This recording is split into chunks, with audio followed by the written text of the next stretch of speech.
Olá, pessoal. Hoje é 4 de junho de 2020. Estamos dando andamento no nosso programa de fazer conversas, bate-papos, diálogos, triálogos nesse período de isolamento social, sempre com o objetivo de trazer alguma informação, algum conhecimento novo que nos ajude a compreender melhor esse processo e nos preparar para o presente e para o futuro. Eu estava pensando esses dias e me lembrei que a humanidade ela sempre encontra formas de se dividir. Você pode pensar diversas formas: fronteiras, nacionalidades, raças, etnias, partidos políticos, times de futebol. Entretanto, pela primeira vez na história, só há uma fronteira dividindo dois grupos de pessoas. Um grupo permanece em casa com o objetivo único de manter as ruas com poucas pessoas para dificultar a transmissão do novo coronavírus. E outro grupo, do lado de lá da fronteira, está diariamente nas ruas, no comércio, nas fábricas. Hoje nós vamos falar um pouquinho dessa equipe que está do lado de lá, nas fábricas especificamente. É muito fácil você pensar que há uma simbiose entre esses grupos e um grupo tende a ajudar o outro. É um pouco sobre isso que nós vamos estar falando hoje. E para tratar desse assunto, eu trago dois colegas, Carolina Galo Pastore e Leandro Pinheiro Gomes. Carolina, seja bem-vinda entre nós, é um prazer poder receber você aqui. Muito obrigada pelo convite, Giovanni. É uma honra poder compartilhar um pouquinho das práticas que a gente tem feito nesse contexto atual de Covid. Obrigada. Muito obrigado. E, Leandro, é sempre um prazer poder conversar com você, meu amigo. Olá, Giovanni, obrigado pelo convite. Um prazer estar compartilhando um pouco da nossa experiência e um olá aí para todos os seguidores da sua rede também. Legal, muito obrigado. Deixa eu apresentar vocês para a nossa audiência. A Carolina Galo Pastore, ela é formada em Direito pela PUC de Campinas, possui pós-graduação em Gestão Empresarial pela Fundação Dom Cabral e especialização em Recursos Humanos pela FGV em São Paulo. Tem formação em coaching pelo IBC e está cursando psicanálise clínica no Centro de Formação em Psicanálise Clínica. Possui experiência de 18 anos na área de recursos humanos, atuando em empresas como Banco Santander, Banco Itaú, Grupo Brastemp e Consul, Votorantim Celulose Papel, Lycra e Avery Dennison, onde atualmente é gerente de RH do Brasil, Argentina e Chile. Carolina, mais uma vez é uma honra poder receber você aqui. Obrigada, Giovanni. E o Leandro Pinheiro Gomes, é meu amigo de longa data, é formado em Engenharia Elétrica também na PUC de Campinas, possui pós-graduação em Gestão de Negócios na Fundação Dom Cabral e Gestão Integrada da Qualidade. Possui certificações em Green Belt e Black Belt e atua há 23 anos em empresas multinacionais de grande porte, como Motorola, Foxconn, CCL Label, Flextronics e Avery Dennison. Nessas empresas, ele atua em diversas áreas, como gerente de qualidade de IHS, gerente de programas, gerente de produção e gerente de melhoria contínua. Atualmente é gerente de planta e operações Brasil da Avery Dennison. Além disso, como eu falei, é amigo de longa data, já tivemos a oportunidade de trabalhar em alguns projetos juntos, e junto com outros bons amigos já fomos até campeões do mundo. Lembra disso, Leandro? Lembro sim, Giovanni, não tem como esquecer essa viagem para Bangkok. E a gente conta isso em outro dia. Basicamente, antes de eu encher vocês de perguntas, eu tenho acompanhado a ação de diversas empresas durante a pandemia. E eu sei que a empresa que vocês trabalham, a Avery Dennison, ela tem tomado diversas iniciativas de relevância social. Eu queria que vocês compartilhassem um pouco disso com a gente, por favor. Tá joia. Acho que eu posso começar aqui, Carol? Sim. Bom, é um valor social da Avery, essa contribuição social desde a sua fundação. Então, todas as nossas divisões, e nós atuamos desde o mercado de matéria-prima para etiquetas e rótulos, como também a área médica hospitalar, RFID, sinalização visual, soluções refletivas, essas sinalizações que a gente vê nas estradas. E, de um modo geral, cada uma das divisões contribui da forma que ela pode. No nosso caso aqui no Brasil, nós fizemos a doação de 700 face shields. Então, aquela película de acrílico ou de polietileno que os médicos utilizam dentro dos hospitais é um item de fabricação nossa e nós conseguimos essa doação aqui para a cidade de Vinhedo, Campinas e São Paulo, como uma forma de contribuir e proteger aí os nossos heróis dentro dos hospitais. Nós também temos contribuição com kits de sinalização visual, onde com nossas impressoras e nossos materiais gráficos, conseguimos sinalizar, por exemplo, mantenha a distância, aquelas identificações de piso, identificação de parede, com instruções de higiene, onde nós também doamos isso tudo para os hospitais, como uma forma de contribuir e facilitar, principalmente pela velocidade que as coisas precisam acontecer. Uma outra iniciativa também bem interessante foi uma parceria com a IP e com a Natura. Essas duas empresas tomaram a iniciativa de virar suas linhas de produção para produção em larga escala de álcool em gel, e nós entramos na parceria fazendo a doação da matéria-prima dos rótulos desses frascos. A fabricação foi de 1,2 milhão de rótulos para estar identificando o álcool e estar podendo fazer a distribuição aí em áreas carentes. Acho que essas são as principais ações que nós estamos tomando até o momento.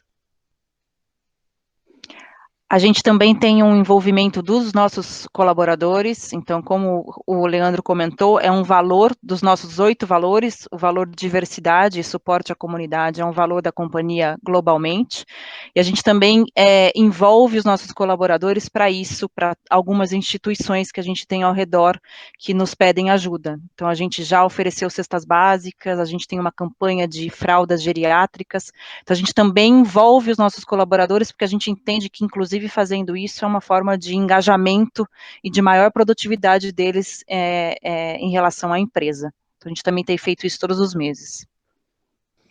Bom, pessoal, agradeço, entendo que a empresa de vocês é um benchmark nesse momento, e o motivo pelo qual eu pedi para vocês falarem um pouco sobre isso é para contar um pouco para as pessoas que não conhecem essa atmosfera da área industrial, muitos dos meus amigos e alguns colegas que não são dessa área, compreender como as empresas, não apenas a de vocês, mas outras têm trabalhado muito nessa área, colaborando com esse momento. Então, muito obrigado aí, espero que fique um exemplo para vocês.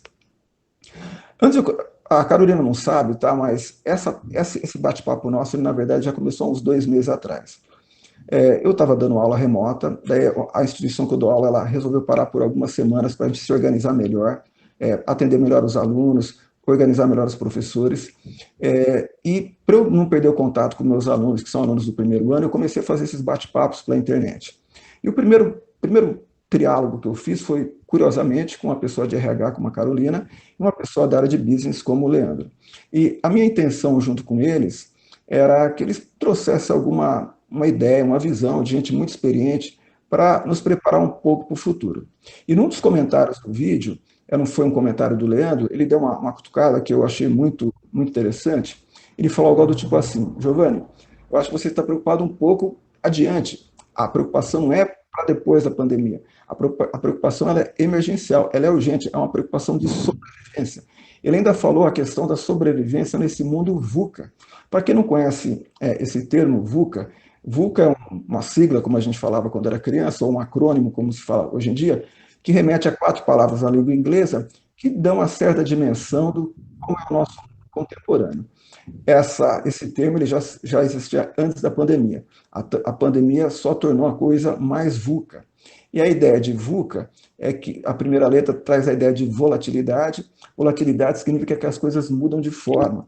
Muda de forma o trabalho, muda de forma a tecnologia, muda de forma as relações sociais. Isso muda de maneira muito rápida, a gente tem uma certa dificuldade de se organizar, de se adaptar a essas mudanças. A segunda letrinha traz a ideia de incerteza. Então, para quem assistiu aquele filme Parasita, que ganhou o Oscar recentemente, apesar de eu não concordar 100% com o diretor do filme, ele capturou bem essa ideia de incerteza. Tem um personagem no filme lá que constantemente os outros personagens perguntam assim para ele: e qual é o seu plano? Essa é uma questão fundamental, porque a gente está sempre se planejando e às vezes a gente não consegue realizar nossos planos porque as coisas mudam. Elas mudam por causa da terceira letrinha. Esse mundo é cada vez mais complexo. E apesar de haver um monte de gente que acha que consertaria isso num passo de mágica, eu acho que esse mundo já deu muitas evidências que vai ser bem complicado consertá-lo. E por último, a última letrinha traz a ideia de ambiguidade. Ambiguidade porque a gente não sabe mais o que é certo ou errado, o que é bom, o que é mal, quem é um mocinho, quem é um bandido, o que é feio, o que é bonito. Então, sendo assim, isso acaba causando, já que o Leandro é um engenheiro elétrico, um curto-circuito na esfera moral do ser humano. Já que eu não sei mais o que é o bom e o que é mal, eu acabo tomando decisões erradas. Então, Leandro e Carolina, vocês já estão nessa linha de frente, tentando sobreviver na indústria. Então, tentem explicar o que significa sobreviver na indústria, no mundo VUCA e cada vez mais VUCA. Perfeito. Bom, esse comentário que eu fiz, depois que você fez o vídeo, e foi muito interessante aquele vídeo sobre a descrição do que seria o nosso futuro, o nosso novo normal, meu comentário é bem por isso. Esse novo normal vai existir para quem sobreviver a esse momento. Nós vemos a área comercial das empresas, o fluxo de caixa, os volumes, a questão de inadimplência crescendo muito. Então, as empresas que, de certa forma, tinham seu caixa financeiro sadio, estão conseguindo passar por essa crise de uma forma um pouco mais confortável, se é que eu posso colocar dessa forma. Outros negócios, por exemplo, quando a gente olha para turismo, ou a gente olha para a área automotiva, elas estão sendo muito mais impactadas. E aí, essa estratégia do como sobreviver para lá na frente essa marca ainda existir, ela se torna ainda mais forte. Então, falando um pouco do VUCA, é a gente se olhar e pensar, ok, vamos viver o dia de hoje, pensar no dia de amanhã e, se possível, planejar a próxima semana. Então, qual é a minha estratégia hoje para redução de controle de estoque? Qual é a minha estratégia de proteção para o meu funcionário? O que as políticas de saúde globais estão dizendo a respeito disso?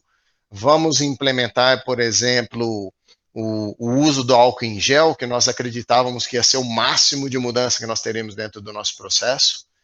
E hoje nós usamos máscara 100%, eu estou com a minha aqui agora disponível. Nós mantemos distanciamento, nós não nos tocamos quando nos cumprimentamos. Começamos com aquele, vamos dar só um soquinho. Ah, não, agora é que o cotovelo. Hoje está claro, 1,5 m não nos permite nos cumprimentar dessa forma. Então, essa mudança cultural e colocar o time engajado para que todos entendam que a mudança e as novas regras são para o bem do negócio e para o bem dos próprios funcionários, não é um negócio muito fácil. Nós precisamos realmente ter a conversa olho no olho, fazer a discussão, integrar, fazer com que as pessoas participem disso, para que nós consigamos ter uma boa participação e motivação de todos. Além de, claro, regras que eu entendo que todo negócio deveria estar adotando. Por exemplo, afastar o pessoal do grupo de risco. Então, nós não temos mais grávidas trabalhando na planta. Pessoas com mais de 60 anos também estão afastadas. Flexibilização do home office. Então, pegar o máximo de pessoas que poderiam estar trabalhando em home office, disponibilizar as ferramentas para essas pessoas, para que elas continuem fazendo o seu trabalho de casa. E no primeiro momento, nós achávamos que nós teríamos grandes gaps, teríamos grandes impactos por estar com essas pessoas afastadas, e o que nós estamos vendo é um esforço mútuo para que tudo continue rodando.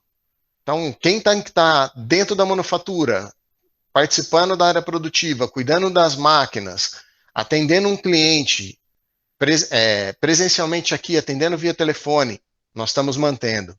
A área financeira, que está trabalhando de casa, cuidando do caixa, cuidando da entrada, a área de supply chain, está fazendo contato com todos os nossos fornecedores, revendo volumes, revendo o futuro, planejando o nosso fim de ano, onde nós vamos estar, visão otimista, visão pessimista do negócio. Tudo isso é muito dinâmico e tem mudado, assim, eu não diria semanalmente, mas a cada 15 dias a gente tem um novo cenário disso. E, paralelo, nós temos o efeito psicológico nas pessoas. O ser humano, ele não é um ser preparado para a incerteza o tempo todo. Ele pode ter uma incerteza de uma decisão, mas, de modo geral, nós trabalhamos com a falsa sensação de que temos controle de tudo. E a hora que a gente entra na incerteza, o nosso psicológico começa a trabalhar contra nós. E aí a gente precisa de ferramentas e meios de decidir em que cenário nós queremos estar. E aí eu acho que a Carol, que tem nos suportado, ela faz parte do nosso comitê de crise aqui no Brasil, acho que ela pode passar um pouco dessa experiência do que emocionalmente as pessoas estão passando, quem está na fábrica, quem está em home office. Você me ajuda, Carol? Sim. Sim, com certeza. Eu acho que, falando dessa questão da sobrevivência, de fato, muito curto prazo, né? A gente tem olhado essas pessoas que estão vindo trabalhar de uma forma muito cuidadosa, né? Mais do que nunca, né? E aí acho que o Leandro já mencionou um pouco de tudo que a gente tem se preocupado em relação à saúde física das pessoas, então manter o vírus o mais longe possível dentro da fábrica, com medição de temperatura e com tudo isso que o Leandro comentou. E tem a questão da saúde mental, que a gente já vinha entendendo que esse mundo VUCA nos traz alguns cenários diferentes do que os outros tipos de mundo aí que a gente tinha antes, então a gente já vinha falando um pouco sobre isso, mas a pandemia fez com que a gente priorizasse isso também. Então, a questão mental e psicológica, a gente disponibilizou, fez uma parceria com o nosso convênio médico aqui da região, para colocar psicólogos para ajudar as pessoas, tanto nossos colaboradores quanto os dependentes, porque a gente vê um número maior de pessoas que aparentam mais ansiosas, com síndrome de pânico, inclusive já apareceram. Então, a gente está disponibilizando esse serviço de psicólogos virtuais, de graça para o colaborador, e aí a empresa colocando isso no plano médico. A gente tem feito muitos workshops sobre termos, né, que não necessariamente eram falados antes, como saúde mental, inteligência emocional, resiliência, gestão da mudança, e isso a procura por isso é algo até que supera nossas expectativas, porque eu, como recursos humanos, sabia que as pessoas tinham essa carência de conhecimento, mas para mim tem me surpreendido muito a participação dessas pessoas. A gente tem feito também reuniões individuais com pessoas que demonstram algum tipo de sinais de sintoma, né? Então, estamos muito mais próximo das pessoas para que elas continuem sãs e produtivas, né? Cuidando aí dessas pessoas que estão aqui na fábrica. Eu sinto também que é como se a gente acordasse dentro de um filme todos os dias. Acho que quem nunca sonhou que foi de pijama para a escola, né? A gente hoje sonha que foi para o trabalho sem máscara. Então, nós temos que estar com máscaras, nós temos medição de temperatura 100% dos funcionários na entrada, nós revimos a ocupação dos fretados para que tenha um distanciamento seguro, orientações de janelas abertas, áreas de café, de área de convívio social. Hoje ela é toda demarcada, com distanciamento, nós removemos as mesas para não correr o risco de contaminação ao tocar nessas mesas. Então, é realmente um cenário completamente diferente do que a gente via antes. A parada das aulas nas escolas, né, principalmente aí para quem tem filho pequeno, a rotina dentro de casa, então você está trabalhando dentro de casa, ao mesmo tempo que tem que cuidar do seu filho, que você tem que garantir o almoço, que você tem que ir mais vezes ao supermercado em um ambiente que você tem medo de fazer isso. Para mim, das maiores mudanças de rotina é higienizar as compras quando eu chego em casa. Uma coisa impensada um mês atrás. Então, o VUCA está definitivamente muito presente na nossa rotina. Essa, viu, Leandro, seria basicamente a minha segunda pergunta para vocês, né? Porque eu fico imaginando a dificuldade de você acordar, sei lá, 5, 6 horas da manhã, sair de casa, pegar a condução da empresa, parar, chegar à porta da empresa, entrar no vestiário, ir para o refeitório, tá vendo um monte de pessoas, tá pegando em colher, tá pegando em prato, passa no banheiro, vai para o seu escritório, conversa com o seu subordinado, com o seu chefe, com o seu par, chama a manutenção, vai no laboratório, chama o cara da qualidade. Tudo isso acontecendo ao mesmo tempo. Como é que vocês aprendem essas coisas? Como que foi esse aprendizado? Tá vendo que tem alguma coisa relacionada àquilo que eu tinha falado? Só que eu estava pensando em aprender mais para frente, vocês estão tendo de aprender hoje, daqui a 5 minutos, daqui a 10 minutos. Exato. Como é que é isso daí?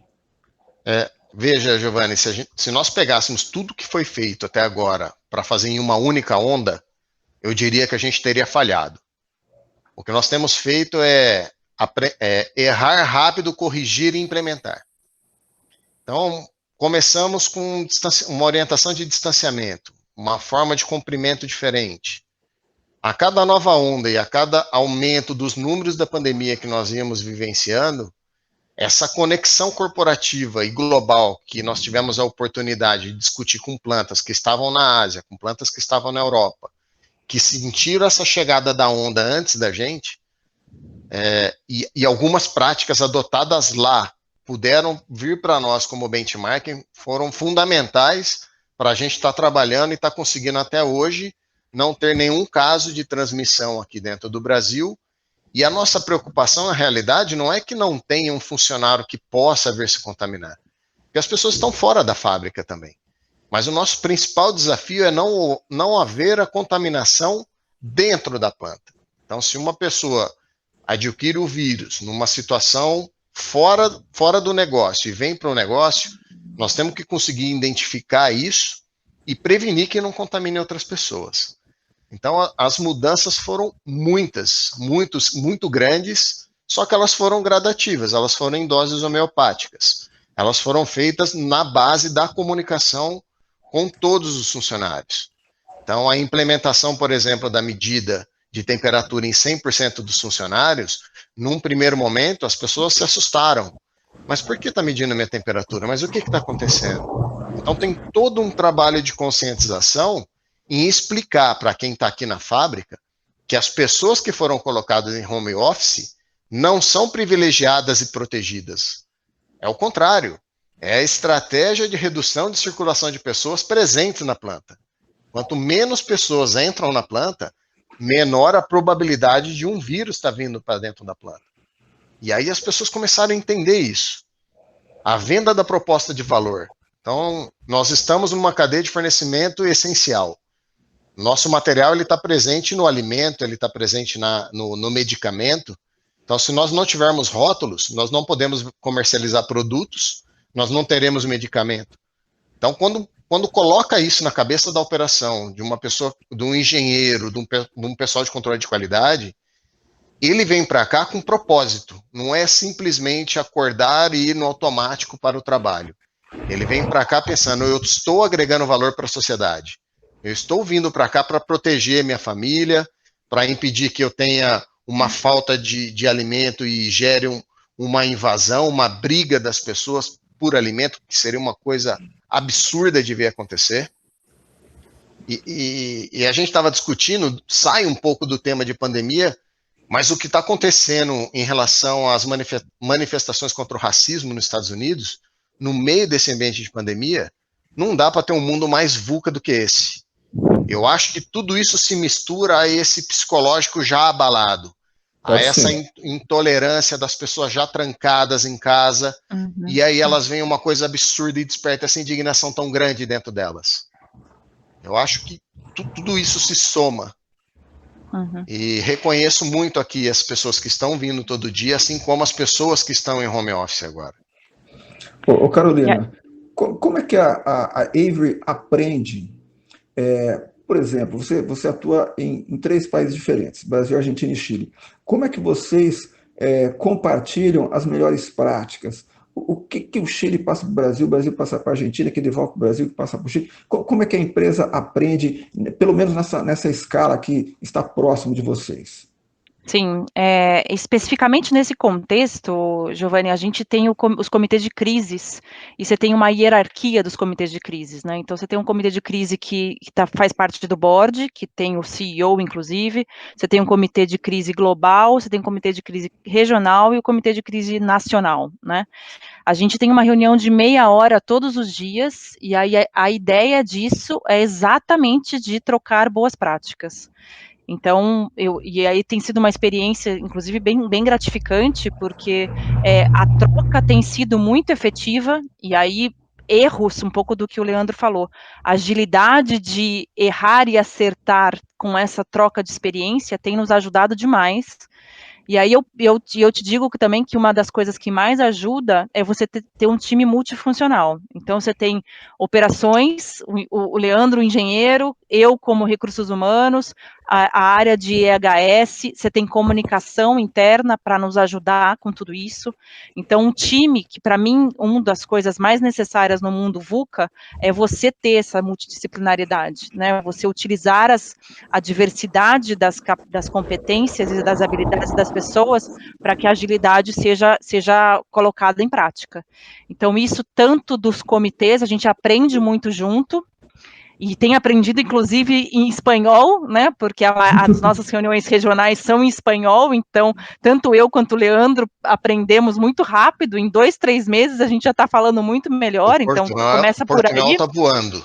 O portunhol, mas essas melhores práticas têm ajudado muito, e aí, para mim, aí uma das coisas que eu mais vejo como ingrediente do mundo VUCA, independente de pandemia ou não, são a diversidade dos times e a capacidade desse time se confiar para colocar o conflito de ideias como base aí. Então, a gente discute, esse comitê de crise aqui do Brasil, nós somos em 5 pessoas, a gente discute o tempo todo, para o WhatsApp, o tempo todo, né, Leandro? Então, a gente é cansativo, inclusive, mas é uma forma muito rápida de ganhar agilidade e colocar o ponto de vista, e a gente já mudou muito de opinião, e tudo bem, porque é dinâmico assim. Então, tem sido uma prática de conhecimento e de decisão, né, de tomada de decisões muito efetiva. Olha, o combinado era a gente fazer umas 2, 3 perguntas. Eu não sou o Jô Soares, eu não sei entrevistar, e não vai ter aquele no finalzinho aí. Mas uma coisa que eu queria terminar esse nosso bate-papo aqui, eu queria conhecer um pouco mais os heróis que nós falamos aí, né? Eu fico imaginando, cada vez eu saio mais alerta na rua. No começo não era assim, mas eu saio cada vez mais alerta e cada vez menos tentando fazer a minha parte nesse pacto que vocês estão aí do lado de fora e eu estou aqui do lado de dentro. Quem são esses heróis? Quem são essas pessoas comuns que vão trabalhar? Que histórias vocês têm para compartilhar com a gente a respeito disso? Olha, nós temos aqui pais, filhos, irmãos, mães, filhas, todos muito preocupados com quem eles vivem. Nós temos situações que a avó mora junto e eles procuram se separar dos familiares mesmo dentro de casa. Nós temos algumas situações de operadores, de gerentes que a esposa trabalha na área médica, enfermeira, e ele me comentou que eles estão dormindo em quartos separados porque eles entendem o trabalho que ela está fazendo e entendem a importância dele estar presente aqui. E filhos dentro de casa, no meio desse contexto, né? Para mim é impressionante a adaptabilidade dessas pessoas, o nível de consciência que elas têm demonstrado. Importantíssima a comunicação franca. Nós em nenhum momento minimizamos o problema, sempre colocamos um tom de realidade muito grande para que as pessoas entendessem o que a gente está fazendo, por que nós estamos fazendo isso. E é incrível. Nós tivemos um town hall, eu faço uma reunião com toda a operação, semana passada, retrasada, e teve uma pessoa que me trouxe a preocupação de que a esposa pediu para que ele viesse de moto, e ele trabalha num 3º turno, porque ela tinha receio que ele andasse de fretado. Então, veja só, a pessoa se coloca num risco talvez maior para se proteger e proteger a família. E aí, comunicação. Conversamos, entendemos os riscos, as proteções que estão sendo tomadas. A gente está falando de um fretado aí que tem 15 pessoas num ônibus de 40 lugares. E ele, poxa vida, então eu vou conversar com ela e vou explicar para ela que o meu risco é menor se eu utilizar o fretado, desde que utilize todas as recomendações. Então, realmente, acho que eu me coloco aí dentro desse grupo, que eu também estou saindo de casa e vindo aqui todos os dias, a Carol está vindo para cá. O nosso desejo é mostrar para eles que nós estamos juntos, nós estamos remando no mesmo barco, na mesma direção. Acho que é isso, e aproveito até aqui a oportunidade, se algum dos colegas estiver assistindo, de agradecê-los por isso. Carol? Giovanni, complementando um pouquinho, o mundo VUCA, ele vai nos exigir empatia, né? Eu acho que tudo isso que o Leandro comentou, a gente busca ser uma empresa empática, sempre se colocar no lugar do outro. E nesse sentido, a gente vem, e aí vou te dar 2 exemplos. Nos primeiros 15 dias que isso começou a acontecer, a gente fez uma carta nominal com o nome do funcionário e de cada um dos seus dependentes da família e entregou junto com um chocolate, um agradecimento. exatamente para envolver e para entender que eles têm as suas histórias, que eles são seres humanos e que se expor na sua saúde é o nosso bem principal, a nossa saúde, né, e a nossa família. Então, a gente quis fazer um reconhecimento das famílias também, porque as famílias estão sendo gerenciadas de uma forma diferente para que esses heróis estejam aqui na fábrica com a gente. Então, a gente tem esse cuidado e a gente acompanha, inclusive, se essas famílias estão, como elas estão em saúde, etc., porque a gente entende que, mais do que nunca, a gente precisa ser uma empresa humanizada e garantir que as pessoas estejam aqui porque elas querem estar aqui e não só porque elas precisam do salário, né? Elas entendem o propósito da empresa, o valor. E eu já trabalhei em outras empresas e eu posso te dizer que a Avery, nesse sentido, tem feito um trabalho muito bom já há algum tempo em relação a ter líderes humanizados, a ter práticas que olham o ser humano de uma forma mais genérica e mais humana, de fato, né? Então, isso tem nos ajudado bastante. Eu acho que aí o Town Hall que o Leandro mencionou é super transparente. A gente fala que a gente está pensando, sim, em medidas provisórias do governo, que tudo isso está na mesa agora, porque essa incerteza faz com que a gente continue pensando em todas as alternativas, e a gente fala isso para todos eles de uma forma aberta, como se eles fossem os donos do negócio também. Então, isso ajuda, com certeza. Olha, eu aprendi muito com vocês. A coisa que eu mais gostei nesse bate-papo aqui é perceber a capacidade do ser humano personificado no trabalho que vocês fazem, onde vocês trabalham, é capaz de aprender, mas mais do que aprender, refletir, tomar decisão rápida, aprender errando, consertar se for necessário, discutir. Eu achei isso muito interessante. Eu imagino que com a reunião do comitê de crise, comitê de crise, não é fácil a reunião, decisões têm que ser tomadas, mas eu pude perceber que em todos os momentos a individualidade dos funcionários estava sempre em primeiro lugar. Então, para mim, foi um prazer, uma alegria poder receber essa informação e compartilhar com as pessoas que vão assistir esse vídeo. Então, olha, muito obrigado. Desculpa qualquer coisa, a pouca infraestrutura, enfim, mas o que eu queria aprender, eu aprendi muito mais. Então, eu acho que vocês são benchmark nesse momento. Eu fico na expectativa de que vocês tenham sucesso nessa estratégia e que o mais rápido possível a gente passe por tudo isso aí, tá bom? Muito obrigado. Obrigada a você, Giovanni. Muito obrigado, Giovanni. Obrigado pela oportunidade. Nossa, novamente é um prazer enorme estar com vocês. E se vocês tiverem algum último comentário, alguma coisa que ficou aqui, escapou, fica à vontade para dar um alô final. Eu quero te reconhecer também, porque eu acho que você também está se reinventando nesse contexto e continuar fazendo o seu trabalho de formas diferentes é o que a gente tem que fazer. Na verdade, a gente aprende juntos, né? E esse tipo de abordagem, ela ajuda muito e vai continuar ajudando, né? E a gente está aqui enquanto Avery, enquanto funcionário, né? Enquanto pessoa, para continuar com essa multiplicação de conhecimento e de formas diferentes, né? Obrigado. Eu vou ficar aqui do lado de fora, cuidando de vocês aí cuidem de mim aqui fora, por favor. Aqui dentro. É isso aí. Um abração. Um abraço. Tchau, tchau. Tchau, tchau. Tchau, tchau.